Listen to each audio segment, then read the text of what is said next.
সুপ্রিয় শিক্ষার্থীরা, স্বাগতম। আশা করি তোমরা সকলেই ভালো আছো। আমি কাজী নূর আলম, সহকারী শিক্ষক গণিত, পালং তুলাসার গুরুদাস সরকারি উচ্চ বিদ্যালয়। আজ আমি তোমাদের সামনে উপস্থাপন করব নবম শ্রেণীর বিষয় গণিত, অধ্যায় 13, বিষয়বস্তু সমান্তর ধারার সমস্যা ও সমাধান। প্রিয় শিক্ষার্থীরা, গত ক্লাসে এই অধ্যায়েরই দুটি সমস্যার সমাধান করেছি ও সূত্র আলোচনা করেছি এবং দুটি বাড়ির কাজ দিয়েছি। আশা করি তোমরা সকলেই বাড়ির কাজ দুটি খাতায় করেছ। যখন শ্রেণী কার্যক্রম শুরু হবে তখন আমি তোমাদের এই বাড়ির কাজগুলো দেখব এবং সংযোজন বিয়োজন করব। আজকের আলোচনা একটি সমস্যা, কোন সমান্তর ধারার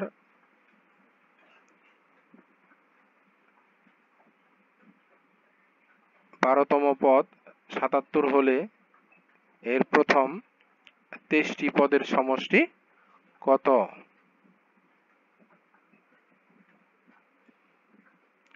দেওয়া আছে ধারার 12তম পদ সমান 77। মনে করি ধারাটির প্রথম পদ সমান এ, সাধারণ অন্তর সমান ডি। আমরা জানি n-তম পদ সমান a plus n-1 into D. আমরা এই সূত্রটি গত ক্লাসে আলোচনা করেছিলাম। দেখো তোমাদের মনে পড়বে, n-তম পদ সমান a plus n-1 into D. তাহলে 12তম পদ ইকুয়াল টু a প্লাস, এই n এর জায়গায় 12 হবে, 12 মাইনাস 1 ইন্টু ডি। 12তম পদের মান আমরা এই যে এইখানে দেখেছি 77, অতএব আমরা 12তম পদ এর মান হচ্ছে 77 equal to a plus 11d বা a plus 11d equal to 77। এটাকে আমরা 1 নং সমীকরণ দিয়ে রাখি। আবার প্রথম n পদের সমষ্টি, এই সূত্রটিও গত ক্লাসে আলোচনা করেছি। মনে করে দেখো, অবশ্যই তোমাদের মনে পড়বে। প্রথম n পদের সমষ্টি n ভাগ 2 into 2a plus n-1 into D.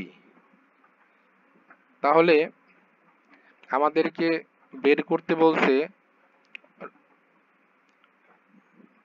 23 পদের সমষ্টি, প্রথম 23 পদের সমষ্টি।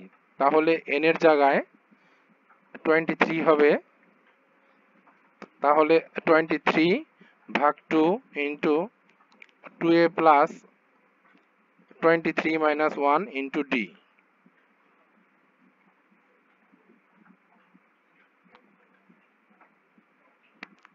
(23 ভাগ 2 ইন্টু 2a প্লাস 23 থেকে 1 মাইনাস করলে হয় 22d। এখন আমরা কি করব? এখন এইখান থেকে আমরা 2 কমন নেব। তাহলে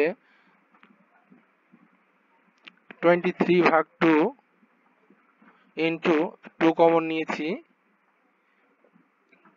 কি থাকবে ব্র্যাকেটের ভিতরে? a plus 11d। এই 2 আর এই 2 কাটা যাবে, থাকবে হইল 23 ইন্টু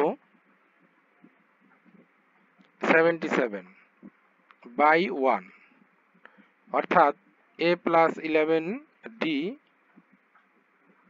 এই যে দেখো a plus 11d equal to 77, এটা 1 নং সমীকরণ দিয়েছি, সেই 1 নং সমীকরণ থেকে a প্লাস 11d এর মান বসিয়েছি 77, 23 ও 77 গুণ করলে হয়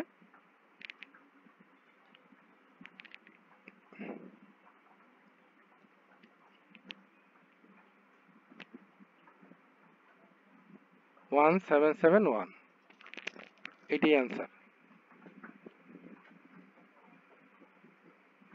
আরেকটি সমস্যা দেখো,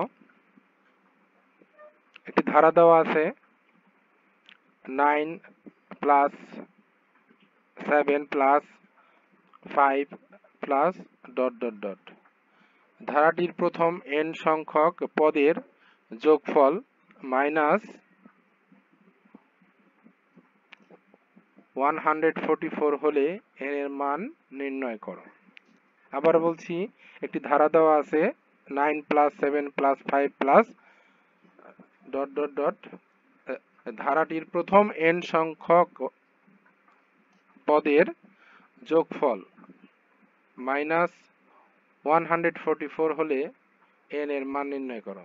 তাহলে দেওয়া আছে ধারাটি লিখলাম এবং n সংখ্যক পদের যোগফল যা দেওয়া আছে মাইনাস 144,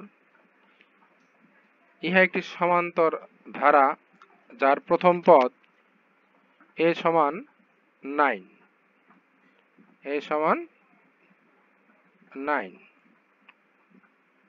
সাধারণ অন্তর d সমান 7 থেকে 9 বিয়োগ করতে হবে, তাহলে 7 মাইনাস 9 ইকুয়াল টু -2।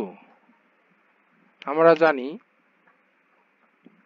প্রথম n পদের সমষ্টি n ভাগ 2 into 2a plus n minus 1 into d, n ভাগ 2 ইন্টু 2 ইন্টু 9, অর্থাৎ a এর মান হচ্ছে 9 আর এখানে d এর মান হচ্ছে -2, অর্থাৎ সাধারণ অন্তর হচ্ছে -2। এরপরে দেখো 9 ভাগ 2, 9 দুগুণে 18, এই n এর সঙ্গে -2 গুণ করলে হবে -2n, এই মাইনাসে হবে প্লাস, এই 2 এর সঙ্গে 1 গুণ করলে হবে 2,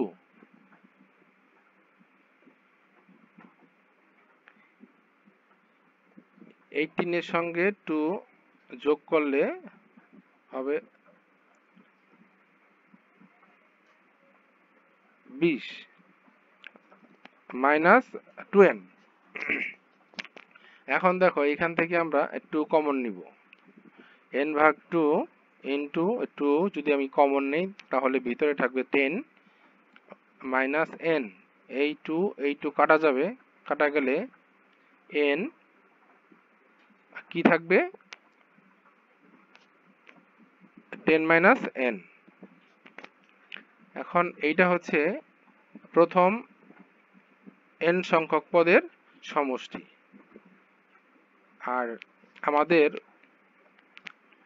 প্রশ্নে ছিল প্রথম n পদের সমষ্টি হচ্ছে -144, তাহলে আমরা প্রশ্ন মতে লিখতে পারি -144 equal to n into 10 minus n। এখন পরের লাইনে বাম পাশে যা আছে সেটাই লিখলাম, ইকুয়াল টু n দিয়ে গুণ হবে 10n মাইনাস n স্কয়ার। এখন আমরা সবগুলো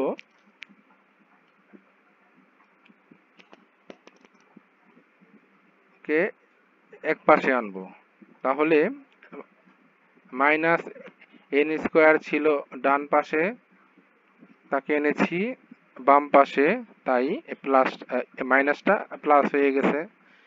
10n এটাও ছিল ডান পাশে, বাম পাশে এনেছি, তাই এটা প্লাস ছিল মাইনাস হয়ে গেছে।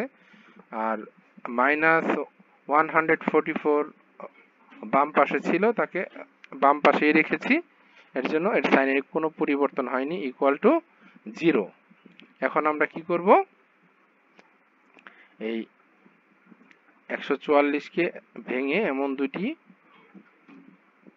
উৎপাদক বের করব যাকে যোগ বা বিয়োগ করলে যেন মাঝখানের সংখ্যাটি হয়। তো দেখো, n square minus 18n plus 8n minus 144 equal to 0।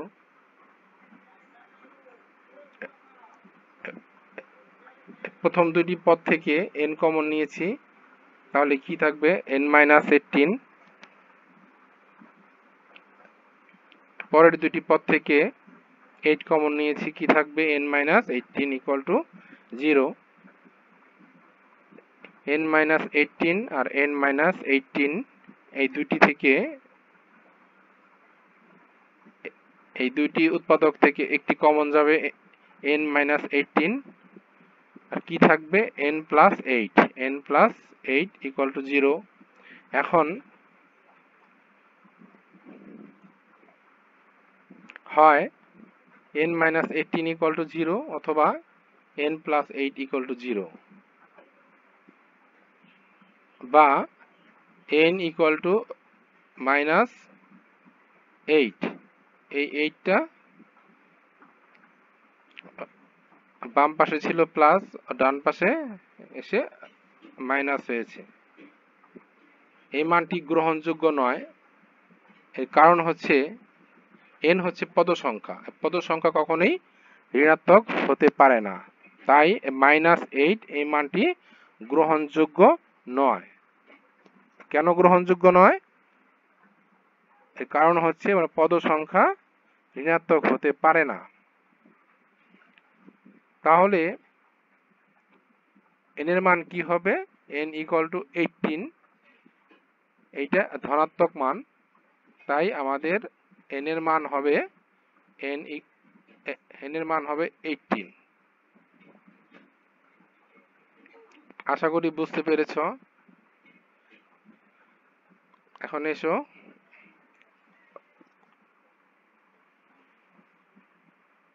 বাড়ির কাজ, প্রত্যেকে খাতায় উঠিয়ে নাও।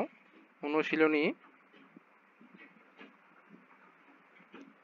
13.1 এর প্রশ্ন নং হচ্ছে 14 ও 16।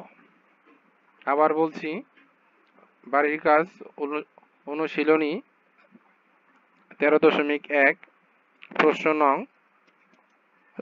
14 ও 16।